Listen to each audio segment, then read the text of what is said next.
That's not always the case. But what is important is that you always remember that a dog has teeth. And you need to always respect that. Dogs use their teeth like we use our hands.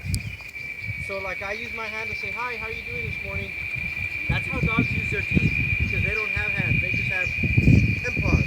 That's how they communicate. Their anger, their love, they'll go lick you with their mouth. They might nip at you with their teeth because they're so excited to see you.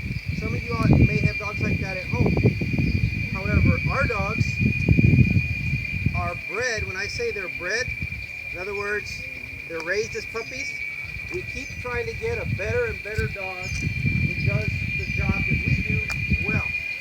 So we look for dogs with a lot of energy, a lot of drive, so that they can go out on days like today when it's 100 degrees and still work because they love it so much.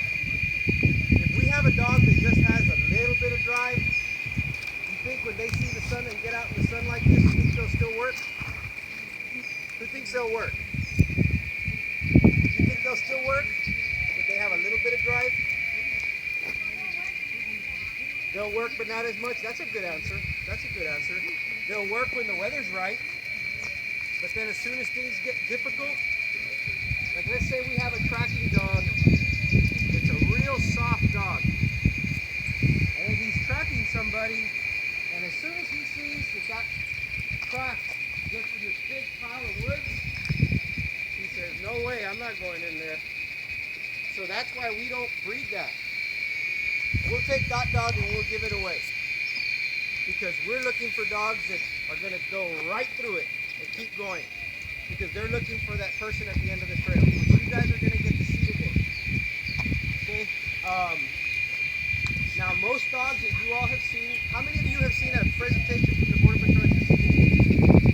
How many? What did the dog do? One person, you in the pink. What did they do? That's you. What did they do when they went to your school? Smelling what? Drugs? Right? That's pretty. Has everybody seen the same thing? Police dogs smelling drugs? How many of y'all have seen a police dog find a person? Anybody? Come on, dude. Y'all saw a police dog find a person? Where? You don't remember. Anybody remember where they saw that? Anywhere? Yeah, I don't think so because it's very difficult to do that. Y'all got a very special treat in a movie. Good. They're checking the grass.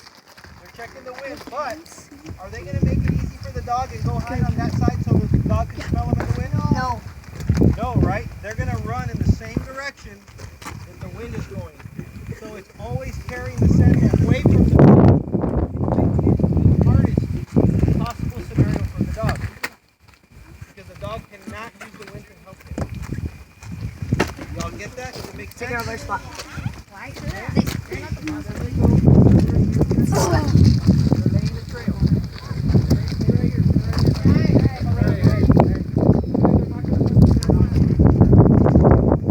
We're all going to watch from here, and I'm going to stay with you all, and I'm going to explain to you what's happening. Right now, imagine that those two guys just committed a crime, right? And they're running to get away.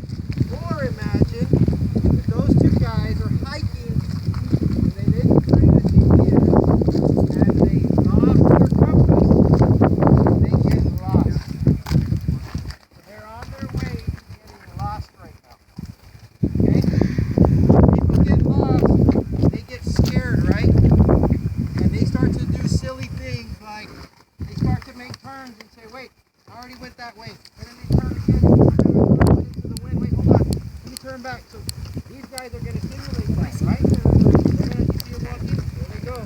They're drinking a little bit of water, right? They're acting like they're two hikers going off into the woods to go look for, sure, we call it a snake. I was going to call it like something really rare. Dodo bird, yeah. Okay. They're going to go pretty far. They're probably going to do about 1/3 of a mile. Okay. Now, here's the special thing. When we come and get that dog,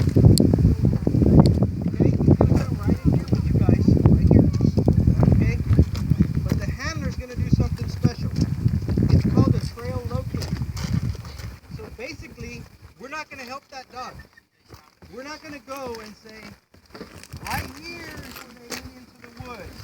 I want you to smell that. We're not going to make it that easy for this dog.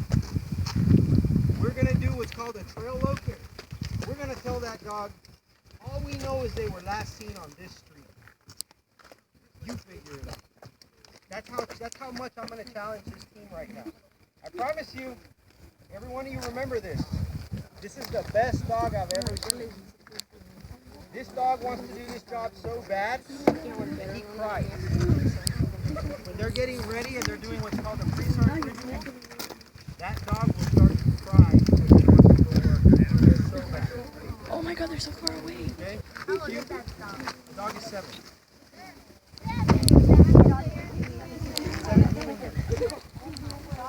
Huh? I don't know if they're going to allow y'all to pet it. First thing he's going to do is called the pre-search ritual. Okay?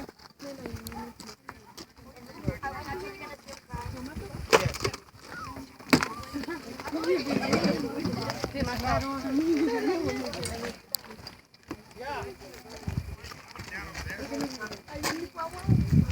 Hold on. Sorry. Everybody needs to be super quiet so that the dog can listen to the handler and do his job. This is going to be a big challenge. Having 30-some, 40 kids here is going to be a big challenge for that dog and that handler. So I need you guys to be very calm and quiet. Okay, so that dog can focus on his job. Okay, not in the grass, please. I know you're trying to get a good view, but I need you out. You're becoming part of the search.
Right there, what do you think he's doing?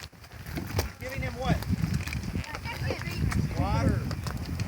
Very important. You give these dogs lots of breaks and lots of water. Okay, notice he already started giving him water.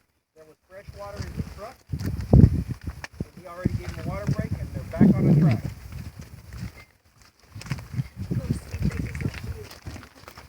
Okay, remember the turn coming, right? Watch this dog on this turn. You're going to get remember, he takes the most now he's going to use the wind. Watch that. See how he's going? He's going to bring to the right and come back up.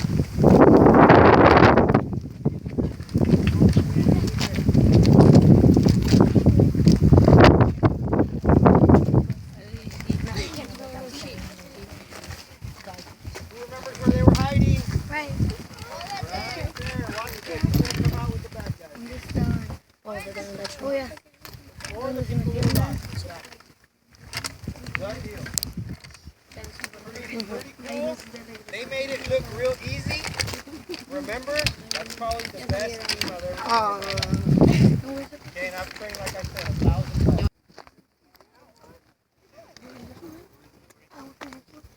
Guys, if you see any plastic or if you see any litter, please point it out to me and pick it up because this is the most dangerous thing that I have in my park.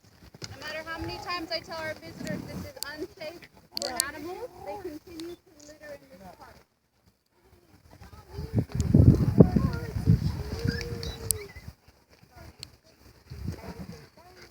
Dame. Tommy a round of applause.